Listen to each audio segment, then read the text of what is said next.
గురు పూర్ణిమ, ఇదే వ్యాస పూర్ణిమ, ఇదే ఆషాఢ మాసంలో వచ్చేది కనుక ఆషాఢ పూర్ణిమ. ఆధ్యాత్మిక రంగంలో ఉన్న వాళ్ళకి ఇది అత్యంత ప్రధానమైనటువంటి పండుగ. కారణం ఏమిటంటే ఈ సమస్తమైనటువంటి జగత్తుకి కూడా కావలసినటువంటి ఆత్మజ్ఞానాన్ని, సదాచార సంపన్నతని, భక్తి మార్గాన్ని, ఆత్మజ్ఞానాన్ని సర్వాన్ని అందించినటువంటి మహామహితాత్ముడైనటువంటి వ్యాస మహర్షి జన్మించినటువంటి రోజు. ఈ వ్యాస మహర్షి ఆయన ద్వైపాయనం అనేటువంటి హ్రదంలో పుట్టడం వల్ల ద్వైపాయనుడు అని అంటారు. నల్లగా ఉండటాన కృష్ణ ద్వైపాయనుడు అన్నారు. సత్యవతీదేవికి పుట్టడం వల్ల సాత్యవతేయుడు అన్నారు. పరాశరుడికి పుట్టినందువల్ల పారాశరుడు అన్నారు. వేదాలను విభాగించినందున వేదవ్యాసుడు అన్నారు. ఈయన వేదాలను విభాగించడం అనేటువంటిది మానవుడు తన యొక్క బుద్ధితో ఆలోచించగలిగినటువంటి విషయం కాదు. ఆ విషయాన్ని తెలుసుకోవటానికి వేదాలను విభాగించడం అనేటువంటిది ఎంత కష్టమైనటువంటిదో, కష్టము కాదు అసాధ్యమైనటువంటిదో మానవుడు ఊహించలేడు. ఎందుకంటే కుప్పలు తెప్పలుగా ఉన్నటువంటి వేద మంత్రాలన్నింటినీ కూడా, కొన్ని కోట్ల వేద మంత్రాలని 4 వేదాలుగా, ఒక్కొక్క వేదంలో మళ్ళీ 4 భాగాలుగా, ఏ మంత్రాన్ని ఏ భాగంలో ఉంచాలా, ఏ మంత్రాన్ని ఏ భాగంలో ఉంచాలా, మళ్ళీ ఉంచినటువంటి మంత్రాలకి ఒక వరుస క్రమం ఉండాలి. మరి వేద మంత్రాలన్నీ కూడా ఎవరో ఒకళ్ళు చెప్పినవి కాదు. కొన్ని వేల మందో లక్షల మందో, కొన్ని లక్షల సంవత్సరాలు వాళ్ళు ధ్యానంలో కూర్చొని తదేకంగా ఆలోచన చేస్తుంటే వాళ్ళకి ఆ లోపల నుంచి వినిపించినటువంటివి. అందుకనే వాటిని శృతులు అన్నారు. శృతులు అంటే వినిపించడం. అట్లా ఎంతోమందికి వినిపించినటువంటి మంత్రాలన్నింటినీ కూడా ఒక క్రమ పద్ధతిలో విభాగం చేయటం అనేటువంటిది ఎవ్వరికీ సాధ్యం కాదు. ఆయనకి ఎలా సాధ్యమైందో మనకి తెలియదు. అదిగో అలా వేదాలు విభాగించినటువంటి మహామహితాత్ముడైనటువంటి అసాధారణ ప్రజ్ఞాశాలైనటువంటి వాడు వేదవ్యాసుడు. ఆయన జన్మించినటువంటి రోజు. ఆయన వేదాలను విభాగించడమే కాదు, ఈ 4 వేదాలని, ఋగ్వేదం, యజుర్వేదం, సామవేదం, అథర్వవేదం అనేటువంటి 4 వేదాలని తన ముఖ్య శిష్యులైనటువంటి పైలుడు, వైశంపాయనుడు, సుమంతుడు, జైమిని అనేటువంటి వాళ్ళకి పంచి వాళ్ళ చేత ప్రచారం చేయించి వాటి యొక్క రక్షణకి వాళ్ళని నియమించాడు. అది కూడా ఈరోజే. వేద విభాగం చేయటం ప్రారంభించింది ఈరోజే. ఈ 4 వేదాలని కూడా శిష్యులకు అప్పగించి రక్షించమని చెప్పింది ఈరోజే. మహాభారతాన్ని ప్రారంభించింది ఈరోజే. ఇలా ఈ రోజుకి అనేక విషయాల్లో ప్రాధాన్యత ఉంది. ఆయన మహాభారతాన్ని అందించాడు. ఇది ఇతిహాసం, 1,00,000 శ్లోకాల గ్రంథం.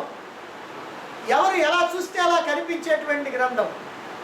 ధర్మతత్వజ్ఞులేమో ధర్మశాస్త్రం అంటారు, ఆధ్యాత్మికులేమో వేదాంతం అంటారు, పౌరాణికులేమో బహుపురాణ సముచ్చయం అంటారు, లాక్షణికులేమో సర్వలక్ష్య సంగ్రహం అంటారు, నీతి విచక్షణులేమో నీతి శాస్త్రం అంటారు, కవి వృషభులేమో మహాకావ్యం అంటారు. ఇది ఒక ధర్మశాస్త్రం, అర్థశాస్త్రం, కామశాస్త్రం, మోక్షశాస్త్రం. ఏ రూపంలో మనం చూడాలనుకుంటే ఆ రూపంలో కనిపించేటువంటిది మహాభారతం. ఈ మహాభారతాన్ని మాత్రమే కాదు, ఈ మహాభారతంలో అద్భుతమైనటువంటి వేదాంత సత్యాన్ని అందించేటువంటి అనేకమైనటువంటి సంఘటనలు ఏర్పాటు చేయటమే కాకుండా భగవద్గీతను అందించాడు. ఈ భగవద్గీత ఇప్పుడు 5,000 సంవత్సరాలకు ముందు పుట్టినప్పటికి కూడా ఈనాటికి ఏనాటికి కూడా అది పాతబడిపోలా, ఎప్పుడూ కొత్తదే, నిత్య నూతనం, సదా నూతనం, సనాతనం సదా నూతనం. మనం ఈరోజు ఒక న్యూస్ పేపర్ కనుక చూస్తే ఎంతో ఆత్రంగా చూస్తాం, అవతల పడేస్తాం. కానీ 4 రోజుల తర్వాత కనుక ఆ పేపర్నే మళ్ళీ మనకి ఎవరిని ఇచ్చారనుకోండి, చీచి ఇదేందుకు నాకంటా అవతల పారేస్తాం. అంటే ఈరోజు న్యూస్ పేపర్ రేపటికి వేస్ట్ పేపర్. కానీ 5000 సంవత్సరాల నాడు చెప్పబడినటువంటి భగవద్గీత ఈనాటికి ఏనాటికి న్యూస్ పేపరే. ఇది ఎప్పటికీ వేస్ట్ కాదు. ఇదే దీంట్లో ఉన్నటువంటి ప్రాధాన్యత. ఇక వ్యాస మహర్షి 18 పురాణాలు రాశాడు. అంటే 18 పురాణాలు.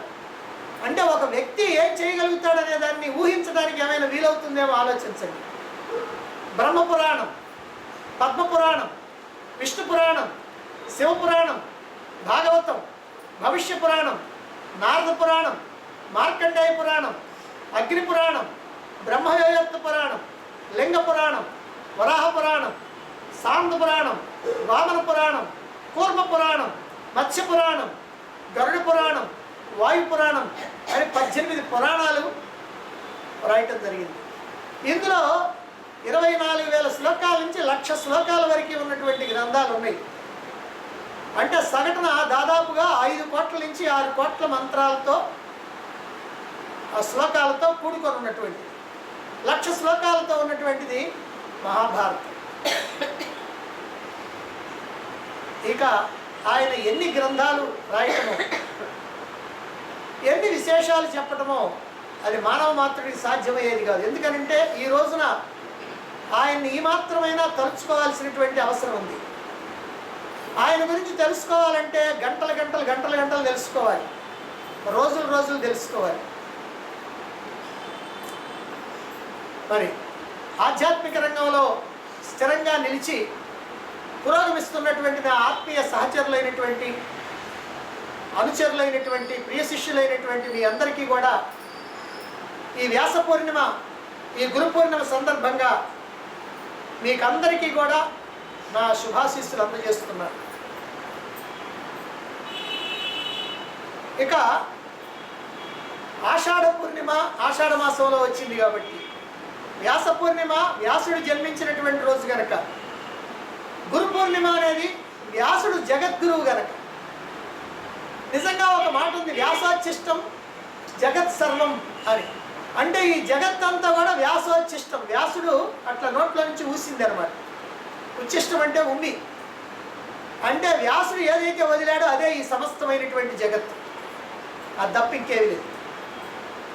వీటన్నిటికన్నా ఇంకా గొప్ప విషయం ఏమిటంటే, అన్ని ఉపనిషత్తుల్లో ఉన్నటువంటి వైరుధ్యాలని కూడా సమన్వయం చేయటం కోసమని, అనేకమైనటువంటి కొత్త విషయాలు చెప్పడం కోసమని, మానవుడు ఏనాటికి కూడా ఏ శాస్త్రం ద్వారా కూడా తెలుసుకోవడానికి వీల్లేనటువంటి విషయాల్ని బ్రహ్మసూత్రాలు అనేటువంటి ఒక గ్రంథం ద్వారా ఆయన రచించడం జరిగింది.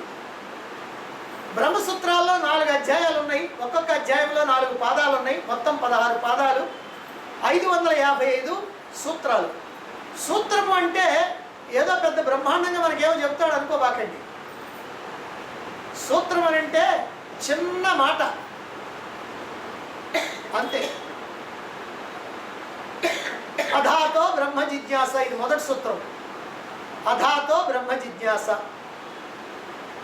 ఇక బ్రహ్మ జిజ్ఞాస, ఇది దాని అర్థం తెలుగులో. దానికి 500 పేజీలు భాష్యం వ్యాఖ్య రాసినటువంటి వాళ్ళు ఉన్నారు. నేను కూడా 10 పేజీలు మరీ విసుగు పుట్టకుండా ఉండటం కోసమని ముఖ్యమైనటువంటి 10 పేజీలు వ్యాఖ్య రాయటం జరిగింది, మనకి తేలిగ్గా అర్థమయ్యేటట్టుగా ఉండే విధంగా. ఇప్పుడు దీన్ని సామాన్య మానవుడు ఎవరు అర్థం చేసుకోవడానికి వీల్లేదు. అటువంటి బ్రహ్మసూత్రాలకి శంకరాచార్యుల వారు భాష్యం రాశారు, ఇంకా కొంతమంది రాశారు, అయినప్పటికీ అసంపూర్ణంగా ఉంది. శంకరాచార్యుల వారి యొక్క భాష్యమే అందరూ కూడా తప్పనిసరిగా ఆమోదించదగినటువంటిది. వ్యాస మహర్షి అందించినటువంటి ఆ బ్రహ్మసూత్రాలకి యథార్థమైనటువంటి వ్యాఖ్య అని అందరూ అంగీకరించారు. ఇక శంకరాచార్యులు రాసినటువంటి భాష్యాన్ని అర్థం చేయడానికి మళ్ళీ కొంతమంది గ్రంథాలు రాశారు. ఆ గ్రంథాలను అర్థం చేసుకోవడం కోసమని కొంతమంది ప్రవచనకారులు ప్రవచనాలు చెప్పారు. అయినప్పటికీ ఇంకా మానవుడి యొక్క మెదడుకి దగ్గరగా రాలా. ఎందుకనంటే ఈనాడు బ్రహ్మసూత్రాల యొక్క గ్రంథాన్ని ఎక్కడన్నా మీరు కనుక చూసినట్లయితే పట్టుబట్టి ఒక 400 పేజీలో ఒక పేజీ అర్థం చేసుకుందామని మీరు ప్రయత్నం చేస్తే అది సాధ్యం కాదు. సంస్కృత పండితులకు కూడా అటువంటి బ్రహ్మసూత్రాలని మనకి అవసరాన్ని బట్టి ఎంతవరకు అవసరమో ఏ రకంగా అర్థం చేసుకోవడానికి వీలవుద్దో అనేటువంటి అభిప్రాయంతో బ్రహ్మసూత్రాలను ఇక్కడ చెప్పడం, అలాగనే మనం గ్రంథంగా చేయటం. ఈ రోజున ఆ బ్రహ్మసూత్రాలు 2వ భాగాన్ని మరి మనం ఆవిష్కరణ చేయబోతా ఉన్నాం. ఈ ప్రకారంగా ఈ ఆషాఢ పూర్ణిమ, గురు పూర్ణిమ ఆధ్యాత్మిక రంగంలో ఉన్నటువంటి వాళ్ళందరికీ కూడా పరమ పవిత్రమైనటువంటిది. అందుకనే ఈ రోజున శిష్యులైనటువంటి వాళ్ళు వాళ్ళ యొక్క గురువులు ఎక్కడుంటారో అక్కడికి వెళ్ళి ఆయన్ని పూజించుకొని సత్కరించుకొని ఆయన ఆశీస్సులు తీసుకొని రావటం అనేటువంటిది అనాది నుంచి కూడా భారతదేశంలో ఆచారంగా వస్తూ ఉంది. మరి గృహస్థులుగా ఉండి ప్రాపంచికమైనటువంటి విషవలయంలో చిక్కుకొని సుదీర్ఘకాలం ఈ ప్రకారంగా ఆధ్యాత్మిక రంగంలో నిలదొక్కుని ఉండటం, అనేకమైనటువంటి గ్రంథాలని ఇక్కడ మీరు 30 సంవత్సరాల నుంచి రామాయణం, మహాభారతం, భాగవతం, వీటితో పాటుగా భగవద్గీత, అలాగనే ప్రకరణ గ్రంథాలైనటువంటి భజగోవిందం, తత్వబోధ, ఆత్మబోధ, ఆత్మవిద్యా విలాసం, భగవాన్ రమణ మహర్షుల యొక్క ఉపదేశారం, నారద భక్తి సూత్రాలు, శంభునటనం, అపరోక్షానుభూతి, వివేక చూడామణి, గురుగీత మొదలైనటువంటి గ్రంథాలు. ఇంకా మనకి 108 ఉపనిషత్తులు, అందులో 10 దశోపనిషత్తులు ఉన్నాయి. ఈ 108 ఉపనిషత్తులు కూడా పరిచయం కావాలనే ఉద్దేశంతో ఒక 8-9 ఉపనిషత్తులనేమో పూర్తిగా వివరంగా విపులంగా ఇక్కడ ప్రవచనాలు చేసి మొత్తం 108 ఉపనిషత్తుల్ని కూడా వాటిల్లో ఉన్నటువంటి విషయాల్ని కూడా మనం తెలుసుకోవటం జరిగింది. ఇది లోకంలో సాధారణంగా ఎవరు 108 ఉపనిషత్తుల పేర్లు కూడా తెలియవు. అదిగో ఆ ఉపనిషత్తుల్ని మీరు తెలుసుకోవటం జరిగింది. అలాగే బ్రహ్మసూత్రాలు ఇందానే చెప్తున్నాం. ఈ బ్రహ్మసూత్రాలు తెలుసుకోవటం కానీ అర్థం చేసుకోవటం కానీ కష్టం, కానీ అర్థం చేసుకోగలిగితే అదృష్టం. మరి అటువంటి అదృష్టాన్ని కూడా మీరు పొందడం జరిగింది. ఈ గ్రంథాలన్నింటినీ కూడా శ్రవణం చేయటం జరిగింది. శ్రవణం చేసి గ్రంథాలను తెలుసుకున్నారు, ప్రవచనాలు విన్నారు, మననం చేసుకుంటూ ఉన్నారు. మరి సాధనలు చేయాలి, ఆత్మానుభూతికి తీవ్రంగా ప్రయత్నం చేయాలి. ఇవన్నీ కూడా అనేక జన్మల యొక్క సుకృతం మనకుంటేనే సాధ్యమవుతుంది తప్ప ఇప్పుడిప్పుడు పరిగెత్తి ఏదో తెలుసుకోవాలి అని అంటే సాధ్యమయ్యేటువంటిది కాదు. కొందరు ఈ విషయంలోనే బాగా పురోగమించి ఉన్నారు, కొందరు మధ్యస్థంగా ఉన్నారు. అయినప్పటికీ కూడా నిరంతరంగా ఈ సాధన కనుక సాగాలి అని అంటే ప్రతిరోజు కూడా కొన్ని విషయాల్ని మననం చేసుకుంటూ ఉండాలి. ఆ విషయాలు ఏమిటో నేను ఇప్పుడు కొన్ని మీకు తెలియజేస్తాను. ఈ విషయాల్ని దాదాపు 10 విషయాల్ని ప్రతిరోజు కూడా గుర్తుంచుకోవాలి. ప్రతిరోజు కూడా గుర్తుంచుకోవటం కాదు, వాటిని మననం చేసుకోవాలి. ఇక్కడ ఏవైతే చెప్పామో వాటిని మీరు కూడా అనుకోవాలి. ఆ అనుకోవటం మనస్ఫూర్తిగా అనుకోవాలి. అందులో మొట్టమొదటిది ఉదయం నిద్ర లేవగానే, నిద్ర లేచిన తర్వాత వెంటనే పక్క మీద నుంచి లేవరు చాలామంది, 190 మంది. అందువల్ల పక్క మీద ఉండగానే ఈ నిర్ణయం తీసుకోండి. ఏమిటా నిర్ణయం అంటే ఇప్పటికి ఎన్నో జన్మలు గడిచిపోయినాయి. ఎలా గడిచిపోయినాయో మనకి తెలియదు. మరి ఈ జన్మ కూడా ఇంతవరకు ఎలాగో గడిచిపోయింది. ఎన్నో సుఖాలు పొందాం, ఎన్నో దుఃఖాలు కూడా పొందడం జరిగింది, ఎన్నో భోగాలు అనుభవించాం. అయితే ఇక ముందు కూడా ఈ దుఃఖాలు బాధలు తప్పించుకునేటువంటి మార్గం ఏమైనా ఉందా అంటే మార్గం మాత్రం ఏమీ లేదు, ఖచ్చితంగా అనుభవించాల్సిందే. శారీరకంగా వచ్చేటువంటి బాధలైనా అనుభవించాలి, మానసికంగా కలిగేటువంటి బాధలు అనుభవించాలి, సామాజికంగా ఉండేటువంటి బాధలైనా అనుభవించాలి. ఎందుకనంటే ఇవన్నీ అనుభవించడం కోసమే ఈ దేహాన్ని తెచ్చుకున్నాం. ఇంతకుముందు జన్మల్లో మనం చేసుకున్నటువంటి పాప పుణ్యాల కారణంగా మనం అనుభవించాల్సినటువంటి వాటిని ప్రారంధంగా ఇప్పుడు తెచ్చుకున్నాం. ఆ ప్రారంధం అనుభవించాలి. ప్రారంధం అనుభవించేంత వరకు దేహం ఉంటుంది. ప్రారంధం అనుభవించిన తర్వాత ఒక్క నిమిషం ఈ దేహం ఉండదు.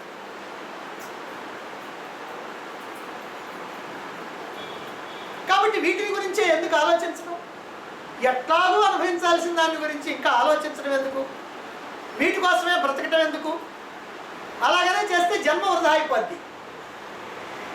కనుక ఎలాగో మనం అనుభవించాల్సినవి, తప్పనిసరిగా అనుభవించాల్సినవి, చచ్చినట్టు అనుభవించాల్సినవి, ఏడుస్తూనైనా నవ్వుతూనైనా అనుభవించాల్సినవి, వాటిని గురించి ఆలోచించి జన్మ వృధా చేసుకోకూడదు. అందుకే నిర్ణయం తీసుకోవాలి, అమ్మో నా జన్మని ఇక వృధా చేసుకోకూడదు. ఇది పక్క మీద ఉన్నప్పుడు నిర్ణయం. అమ్మో ఇక నా జన్మని మాత్రం వృధా చేసుకోకూడదు, దీన్ని నేను సక్రమంగా వినియోగించుకుంటా. భగవంతుని విషయంలో ఇక నేను ఏమాత్రం నిద్రపోకూడదు.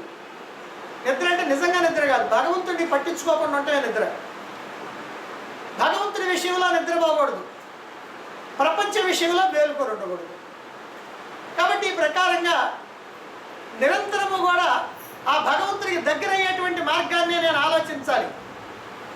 చివరికి మోక్షాన్ని పొందాలి, ఈ జన్మను సార్థకం చేసుకోవాలి, లేకపోతే వ్యర్థం.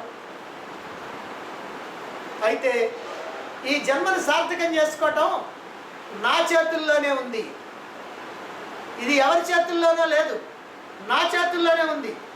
కనుక నా శేష జీవితాన్ని గురు సాన్నిధ్యంలో గడుపుతూ ఆయన చూపినటువంటి మార్గంలో నడుస్తూ ఆయన చెప్పినటువంటి బోధని జాగ్రత్తగా శ్రవణం చేస్తూ, మననం చేస్తూ, సాధనలు చేస్తూ నా జీవితాన్ని గడుపుతా.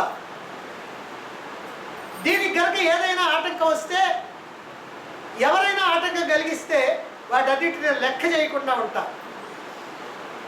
ఇక గురువే నా సర్వస్వం, ఈ భావనతో మనం ఉదయం పక్క మీద నిద్ర లేవగానే మనం ఆలోచించాల్సినటువంటి విషయం, మననం చేసుకోవాల్సిన విషయం.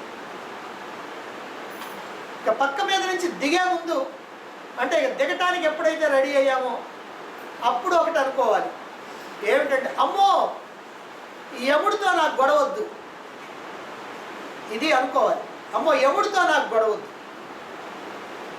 ఏమిటంటే జీవుడు ఇక్కడ చేసేటువంటి పాపాలకి నరకయాతనలు అనుభవించాలి. దానికే నరకలోక ప్రవేశం అని అంటారు. అక్కడ యమధర్మరాజు ఉంటాడు, ఆయనేమో జడ్జి గారు. చిత్రగుప్తుడు ఉంటాడు, ఆయనేమో పబ్లిక్ ప్రాసిక్యూటర్. ప్లేడర్లు మాత్రం ఉండరు. మనం ఏదైనా ఇక్కడి నుంచి తీసుకెళ్దామంటే అది మాత్రం కుదరదు, ప్లేడర్లు ఉండరు. ఇక యమకింకర్లు ఉంటారు, మనని బాగా గట్టిగా పట్టుకునేవాడు, మనకి చేసినటువంటి శిక్షలు అమలు జరిపేటువంటి వాడు. అక్కడ ఒక్కొక్క మనం చేసినటువంటి తప్పుని, నేరాన్ని అక్కడ చిత్రగుప్తుడు చెప్తూ ఉంటే అబ్బాయి నేను చేయలేదండి అంటానికి వీల్లేదు. నోరు మూసుకొని, తలకాయ ఉంచుకొని, తెల్లమొహం వేసుకొని అలా ఉండాలి. ఎందుకనంటే వాటన్నిటిని రికార్డు చేసినటువంటి వాడు చిత్రగుప్తుడు. చిత్రగుప్తుడు అంటే ఎవరో కాదు, చిత్రంగా రాసుకునేవాడు. ఇప్పుడు మనకు ఉన్నాయి అనుకోండి పేపర్ అట్లా దాని మిషన్ కింద కన్నా పెడితే ఆమె వచ్చింది ఫోటోస్టాట్, జిరాక్స్. మనకి ఎంత చిత్రం ఇది! అప్పుడు ఎప్పుడో మనం ఊహించాము 50 ఏళ్ళ నాడు 60 ఏళ్ళ నాడు, కానీ ఈ రోజున అట్లా వస్తాయి చిత్రంగా. అలాగే ఆయన చిత్రంగా, వారు ఎక్కడుంటాడు? గుప్తంగా. గుప్తంగా అంటే మన లోపలే ఉంటాడు. అందుకని మనం లోపల మనసులో అనుకున్నవి కూడా ఆయన రికార్డు చేస్తాడు. పక్కన నాడికి తెలియదు, మన మనసులో ఏమనుకున్నావు? ఏమండి బాగున్నారా అని మనం పైకంటూ వీడు నాశనం అయిపోవాలో లోపల అనుకుంటాం అనుకోండి. వాడికి మాత్రం తెలిసేదే పైన ఉన్నది, లోపలిది మాత్రం వాడికి తెలియదు. కానీ చిత్రగుప్తుడిండే ఆయనకి మాత్రం అన్నీ తెలుసు. అందుకనే ఆయన చక్కగా లిస్ట్ రాసుకొని ఉంటాడు. ఆ లిస్టు మొత్తం చదువుతుంటాడు. మనం నోరు మూసుకొని వినాలా, అంతకంటే చేసేదేమీ లేదు. ఇదంతా విన్న తర్వాత ఆయన శిక్ష వేస్తాడు. ఆ శిక్షనేమో కింకర్లు అమలు చేస్తాడు. అయితే శిక్షలు ఎట్లా ఉంటాయండి? భయంకరమైనటువంటి శిక్షలు ఉంటాయి. వీటిలో మనకు కొన్ని అనుమానాలు వస్తాయి. వాటికి లోతుగా పోవాలంటే చాలా టైం పట్టుద్ది. ఈ శిక్షలన్నీ కూడా అమలు చేస్తారు. అంటే ఆ మాటలో ఏంటంటే నిజంగా రంపంతో కోస్తారంటే రంపంతో కొయ్యరు. రంపంతో కోస్తే మనకి ఎంత బాధ కలుగుద్దో ఆ బాధను కలిగిస్తారు. నూనెలో వేయిస్తే ఎంత బాధ కలుగుద్దో ఆ బాధ కలుగుద్ది, అంతేగాని నూనెలో వేయించరు. ఒక్కసారి నూనెలో వేయిస్తే సుయ్యమని మోగి మాడిపోయిన తర్వాత ఇక దానికి ఏం బాధ ఉండదు, నూనెలో ఎన్ని గంటలు ఉన్నా. కానీ మనకి ఎప్పుడు బాధ ఉంటుంది అంటే ఆ బాధ మాత్రమే కలుగుద్ది, నిజంగా వేయించరు. వేయించడానికి అటు శరీరం లేదు. మరైతే ఈ శిక్షల నుంచి ఏమైనా తప్పించుకోవడానికి వీలుందా? ఉంది. ఏమిటది? దానికి ఒకటే దారి, ఒక్కటే ఉపాయం. ఎవడికి ఎవడైనటువంటి పరమాత్మ ఉన్నాడే ఆయన పట్టుకుంటే సరిపోదు, ఇంకేమీ లేదు. ఎవడికి ఎవడున్నాడు ఒక ఆయన పరమాత్మ, అదిగా ఆయన పట్టుకోవాలి. ఏమండి పట్టుకుంటే సరిపోద్దా? సరిపోద్దని మనకి చెప్తున్నా. అదిగో మార్కండేయుడు ఉన్నాడు. కొన్ని యుగాలు, కొన్ని మన్వంతరాలు బ్రతికినటువంటి ఆయన. అయితే అంతకాలం బ్రతకడానికి ముందు ఆయనకి 16 సంవత్సరాల వయసే ఆయుర్దాయం. 16 ఏళ్ళకి వచ్చాడు యమధర్మరాజు పాసిని చేతిలో పట్టుకొని.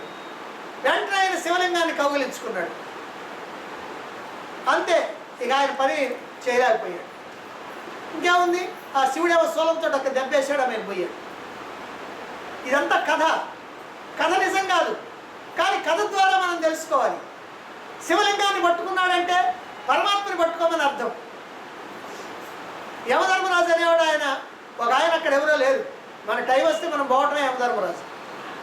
కాబట్టి మనం చేయవలసింది ఏమిటంటే ఈ యముడికి అధిపతి అయినటువంటి పరమాత్మని మనం పట్టుకోవాలి, గట్టిగా పట్టుకోవాలి, పరమాత్మతో ఐక్యమైపోవాలి. అంటే మనస్సు ప్రాపంచికమైనటువంటి విష వలయంలో నుంచి బయటికి తెచ్చుకొని పరమాత్మతో అనుసంధానం చేయాలి. ఆత్మగా ఉండాలి, పరమాత్మగా ఉండాలి. ఇందాక ధ్యానంలో చెప్పుకున్నాం, నేను ఎవరు అని ప్రశ్న వేసుకొని, నేను ఈ దేహేంద్రియ మనోబుద్ధులతో కూడినటువంటి జీవుణ్ణి కాదు, నేను ఆత్మని అనేటువంటి విషయాన్ని అక్కడ ఎట్లయితే చెప్పుకున్నామో నిరంతరము కూడా నేను ఆత్మని అనేటువంటి భావన చేస్తూ చివరికి ఆ భావన కూడా వదిలిపెట్టి ఆత్మగా ఉండాలి. ఇప్పుడు పురుషుడు ఉన్నాడు అనుకోండి, నేను పురుషుడిని అనుకుంటున్నాడా? అనుకోకుండానే పురుషుడిగా ఉంటున్నాడు. స్త్రీ ఉన్నారనుకోండి, స్త్రీని అనుకుంటున్నారా? ఏమైనా జపం చేస్తున్నారా రోజు? ఏమి చేయట్లే, కానీ స్త్రీగానే ఉంటున్నారు. అలాగనే మనం పరమాత్మ అని అనుకోకుండా పరమాత్మగా ఉండాలి. అది అనుభూతి. పరమాత్మని అనుకున్నప్పుడు సాధకులు అవుతాం. అనుకోకుండా పరమాత్మగా ఉన్నాం అనుకోండి, సిద్ధులు అవుతాం. అదే మోక్షం. కాబట్టి ఆ రకమైనటువంటి స్థితిని మనం అందుకోవాల్సినటువంటి అవకాశం ఉంది. ఈ ప్రకారంగా ఉండాలండి. ఎవడితో మీకు తగాదా వద్దులేమయ్యా అని భజగోవిందంలో శంకరాచార్యుల వారి శ్లోకం ఉంది. భగవద్గీత కించిదధీత గంగా జలలవ కణికా పీత సకృదపియేన మురారి సమర్చ క్రియతే తస్య యమేన న చర్చ. యమేన న చర్చ, ఎవడితో నీకు వివాదం వద్దు బాబు. అలా ఉండాలంటే భగవద్గీత కించిదధీత, భగవద్గీతని చదువుకో. భగవద్గీతని చదువుకోవటం కాదు, అధ్యయనం చేయి. భగవద్గీతలో చెప్పబడినటువంటి భావాలని అధ్యయనం చేయి. గంగా జల లవ కడికా పీత, గంగా జలాన్ని కొద్దిగా తాగు. గంగా అంటే అక్కడున్న గంగ కాదు, జ్ఞాన గంగ.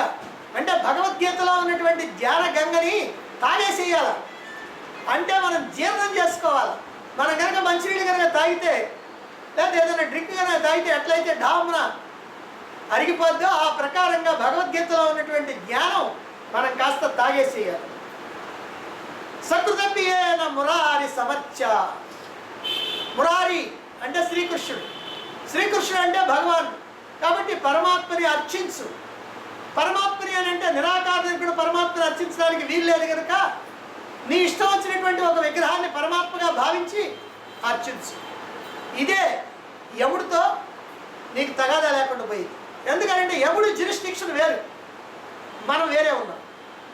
యముడి యొక్క జ్యూరిస్డిక్షన్లో ఉంటే ఆయన దగ్గరికి పోవాల్సిందే, ఆయన మొట్టికాయలు వేయాల్సిందే, మనం పడాల్సిందే. ఇప్పుడు మనం ఇక్కడ ఈ ఊళ్ళో ఏదైనా తప్పు చేసామనుకోండి, ఆ బొంబాయిలో కోర్టులో మనం విచారించాలి, ఇక్కడ కోర్టులోనే విచారించాలి. కాబట్టి ఇక్కడ మనం తప్పించుకోవాలంటే ఇక్కడ మనం ఏమి చేయకుండా అవతలికి పోవాలి. అలాగనే యముడి యొక్క జ్యూరిస్డిక్షన్ నుంచి మనం తప్పించుకోవాలి. అందుకనే నేను ఆత్మనని తెలుసుకోవటం, ఆత్మ పరమాత్మేనని తెలుసుకోవటం, పరమాత్మగా అనుభూతి చెందటం, పరమాత్మని అని అలా కేవలంగా ఉండిపోవటం, ఇదే మనకున్నటువంటి ఏకైక మార్గం. దీని మీదగానే శ్రద్ధ కలగాలంటే ఎప్పుడు కూడా యమధర్మరాజుని, ఆయన యొక్క విచారణ పద్ధతుల్ని, అక్కడ శిక్షల్ని, వాటన్నిటిని కూడా కాస్త తలుచుకుంటూ ఉండాలి. ప్రతిరోజు కూడా ఈ విషయాన్ని కనీసం 2-3 సార్లైనా సరే ఆలోచించాలి. పక్క మీద నుంచి దిగేటప్పుడు, ఆ తర్వాత మనకి ఖాళీగా ఉన్నప్పుడు. ఇక మూడో విషయం ఏమిటంటే పరమాత్మగా అనుభూతి చెందడానికి అతి ముఖ్యమైనటువంటి సాధన ఒకటి ఉంది. నేను ఆనంద స్వరూప ఆత్మను అని మనం తెలుసుకున్నప్పటికీ కూడా అలా ఆనందంగా ఉండటంలా. నేను ఆనంద స్వరూప ఆత్మని అనుకుంటున్నాం, ఆనందం మాత్రం ఉంటల్లా, ఎప్పుడూ గుర్తుంటల్లా. ఎందుకని గుర్తుంటలేదు? నేను ఆత్మనని బుద్ధితో గ్రహించాం కానీ బుద్ధికి అతీతంగా అనుభూతి లేదు. బుద్ధి ఏమో పరిమితం కనుక మనం తెలుసుకునే విషయం కూడా పరిమితం కనుక పరిమితం కాకుండా పరిపూర్ణంగా తెలుసుకోవాల్సినటువంటి అవసరం ఉంది. మరి ఎలా ఊహించాలి? నిరంతరం నేను ఆత్మనని అదే పనిగా ఏకధారగా అఖండ ప్రవాహంలా మననం చేస్తూ ఉండాలి. ఎలా? నిర్మలమైనటువంటి మనస్సుతో, పవిత్రమైనటువంటి మనస్సుతో, ప్రశాంతమైనటువంటి మనస్సుతో, ఏకాగ్రమైనటువంటి మనస్సు. నిర్మలమైనటువంటి మనస్సు అంటే ప్రాపంచిక ఆలోచన లేకుండా, పవిత్రమైనటువంటి మనస్సు కామక్రోధాలతో సంబంధం లేకుండా, ప్రశాంతమైనటువంటి మనస్సు రాగద్వేషాలు లేకుండా, ఏకాగ్రమైన మనస్సు ఒక్కదాని మీదనే దృష్టి ఉండేటట్టు. ఏమని చేయాలి? నేను నిరాకార నిర్గుణ సర్వవ్యాపక స్వయం ప్రకాశ చైతన్య స్వరూప ఆత్మను, పరమాత్మను, బ్రహ్మాన్ని అని ఏకధారగా మననం చేయాలి. ఇలా ప్రతిరోజు కనీసం 30 నిమిషాలైనా చేయటం ప్రారంభించి క్రమక్రమంగా టైం పెంచుకోవాలి. ఒక్కసారి 2 గంటలు కూర్చోండి అంటే ఎవరు కూర్చోరు, అసలు కూర్చోరు. అందుకని కనీసం 30 నిమిషాలు ఈ రకమైనటువంటి విచారణతో ప్రారంభించి అలా 40 నిమిషాలు, 50 నిమిషాలు, గంట, గంటన్నర, 2 గంటలు అట్లా మనం పెంచుకుంటా పోవాలి. అయినప్పటికీ కూడా ఇలా చేస్తున్నా ప్రారంభంలో కొన్ని రకాలైనటువంటి ఆటంకాలు వస్తూ ఉంటాయి. ప్రధానమైనటువంటి ఆటంకాలు కష్టాలు, బాధలు, దుఃఖాలు, అలజడులు, ఆందోళనలు, అశాంతి. ఇవి కలిగినప్పుడు మనం ఏమనుకోవాలంటే ఇవన్నీ కూడా భగవంతుడు తన వైపు తిప్పుకోవటానికి మనకి వేసేటువంటి మొట్టికాయలను గుర్తుపెట్టుకోవాలి. అంటే ఇలాంటివి కష్టాలు, బాధలు వచ్చినప్పుడు అట్ట మొట్టికాయ వేసి నా వైపు తిరగరా నాయన ఈ పోతాయి అని భగవంతుడు మనకు గుర్తు చేస్తున్నాడు అని మనం భావించాలి. ఇదే మనం ముఖ్యంగా భావించాల్సినటువంటి విషయం. ఇప్పటికైనా ఆట బొమ్మలతో ఆడుకోవటం మానేసి నా కొరకై తప్పించు అని భగవానుడు చెప్తున్నాడు. ఆట బొమ్మల కోసం ఆరాటపడటం కాదు. ఎందుకనంటే ఆట బొమ్మలు అంటే మనమేం ఆట బొమ్మలతో ఆడుకోము, పసిపిల్లలు ఆడుకుంటారు ఆట బొమ్మలతో. ఇప్పుడు తల్లి తన బిడ్డలకి, తన పసిబిడ్డ ఉన్నాడు అనుకోండి, ఎత్తుకొని ఉంటుంది. ఆ పని ఏదైనా చేసుకోవాలంటే బిడ్డను ఎత్తుకుంటే కుదరదు. అందుకని చెప్పి కొన్ని ఆట బొమ్మలు అక్కడ పడేసి ఆ బిడ్డను అక్కడ కూర్చోబెట్టింది. వాడు హాయిగా ఆడుకుంటూ ఉంటాడు, ఇవి పని చేసుకుంటాడు. వాడికి ఎప్పుడైతే ఆట బొమ్మల మీద విరక్తి కలిగిందో ఒక్కసారి అట్లా నెట్టేస్తాడు, అమ్మ అని కేకేస్తాడు. ఏ పనిలో ఉన్నా సరే అమ్మ పరిగెత్తుకుంటూ రావాలి ఏం జరిగిందని, అప్పుడు వచ్చి ఎత్తుకుంటుంది. మనం కూడా అంతే. ఇక్కడ ఉన్నటువంటి సుఖాలు, భోగాలు, వస్తువులు, డబ్బు, బంగారం ఇవన్నీ కూడా ఆట బొమ్మలు మనకి. ఈ ఆట బొమ్మలతో ఆడుకుంటూ మన జీవితం అంతా ఇందులోనే గడిపేసాం అనుకోండి, తల్లి లాంటి పరమాత్మ దూరంగా ఉంటాడు. ఎప్పుడైతే వీటిలో విరక్తి కలిగి వాటన్నింటిని కూడా అవతలకి నెట్టేసి భగవంతుడి కోసం మనం కేకేసామనుకోండి, అప్పుడు ఎక్కడున్నా సరే భగవంతుడు పరిగెత్తుకుంటూ రావాలి.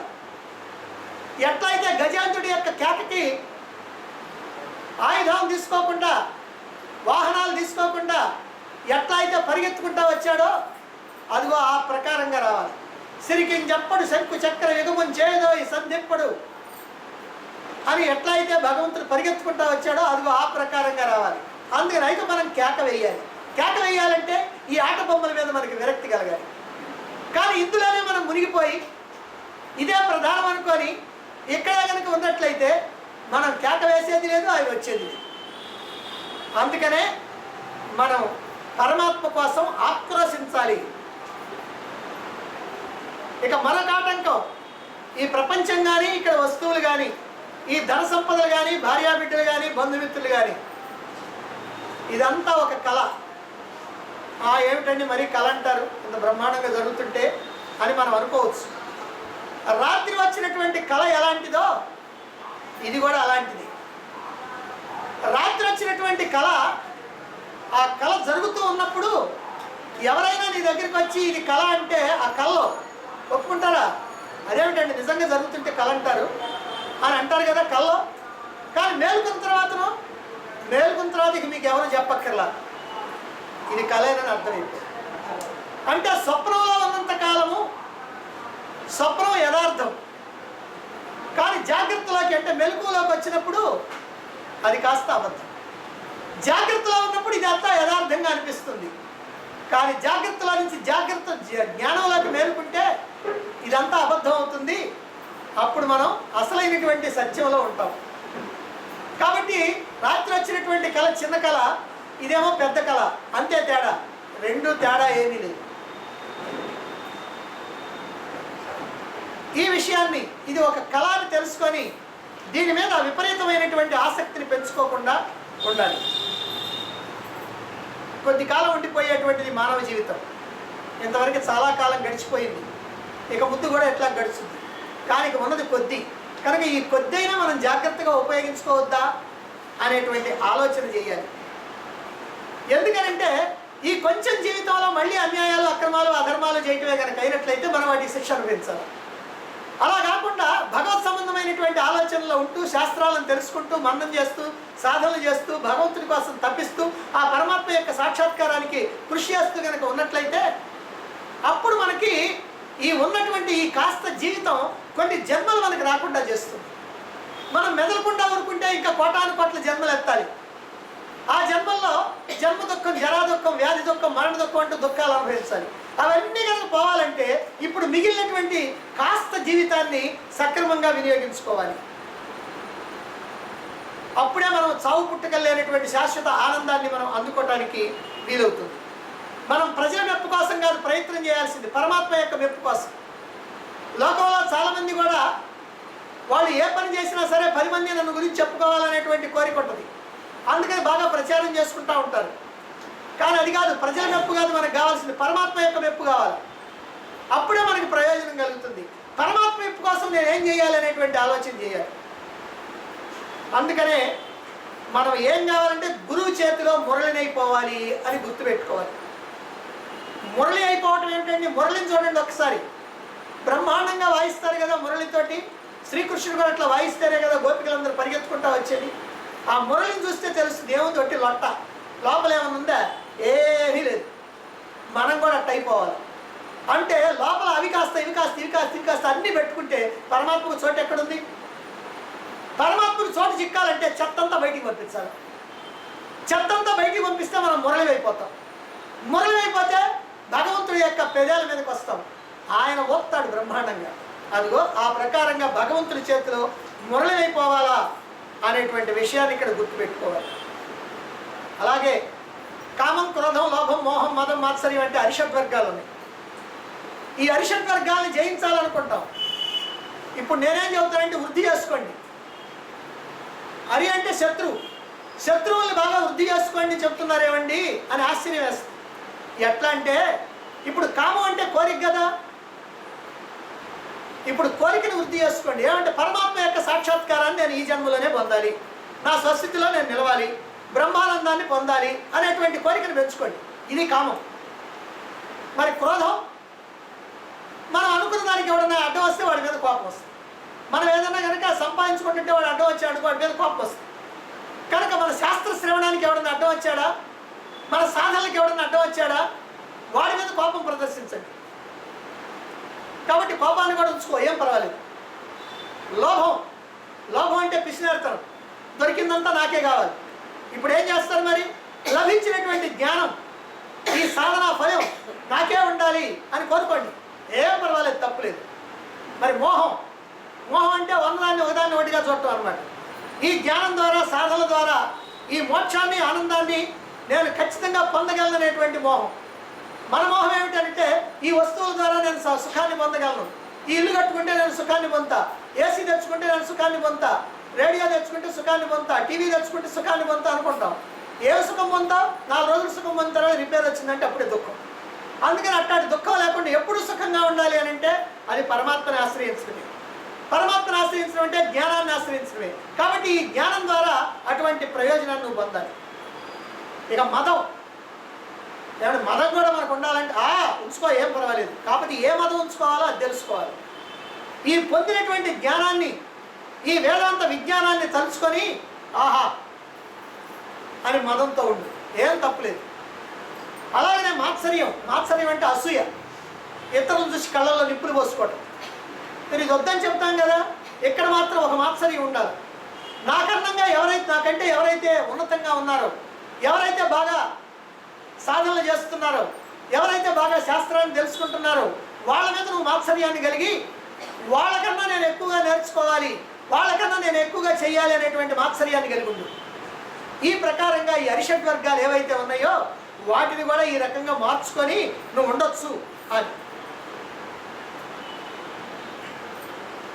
ఈ దేహాన్ని, ఇంద్రియాల్ని ఎంతో కష్టపడి ఎన్నో జన్మల నుంచి, ఎన్నో జన్మల్లో మనం సత్కార్యాలు చేసి తెచ్చుకున్నాం. ఇంత కష్టపడి తెచ్చుకున్నటువంటి దేహేంద్రియాల్ని జాగ్రత్తగా వాడుకోవద్దు. మనం కష్టపడి సంపాదించుకున్న దాన్ని జాగ్రత్తగా వాడుకోవట్లా.